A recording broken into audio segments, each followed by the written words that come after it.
প্রিয় ভিউয়ার্স, আসসালামু আলাইকুম। আজ আমরা শিখব কিভাবে তৈরিকৃত শ্রেণী, শাখা, বই এগুলো ভুল ত্রুটি হলে সেগুলো কিভাবে ঠিক করতে হবে এবং অপ্রয়োজনীয় দেখা যাচ্ছে একটা ফাইল তৈরি হয়েছে বা শ্রেণী তৈরি করা হয়েছে, সেটি কিভাবে ডিলিট করতে হবে আজ আমি তা দেখাবো। কনফিগার থেকে সেম আগের মতো আমরা বই অপশনে চলে আসব। এরপরে দেখা যাচ্ছে সাবজেক্টের নামে সম্পাদন লেখা আছে। আমার যদি কোনো কিছু সংশোধন করতে হয় তাহলে সংশোধন করে নিব।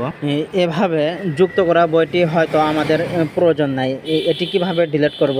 ওই একইভাবে কনফিগার থেকে বই অপশনে এসে আমরা বই নাম লেখা আছে, বইয়ের নামের ওপর ক্লিক করে দেখা যাবে এখানে নির্বাচিত বইসমূহ মুছে ফেলুন লেখা আছে। তার উপরে ক্লিক করলেই আমাদের বইটি ডিলিট হয়ে যাবে। ঠিক একইভাবে আমাদের যে শ্রেণীটি প্রয়োজন নাই ওই শ্রেণীটি আমরা ডিলিট করতে পারবো। সবাইকে ধন্যবাদ। দেখা হবে আবার পরবর্তী কোনো ভিডিওতে।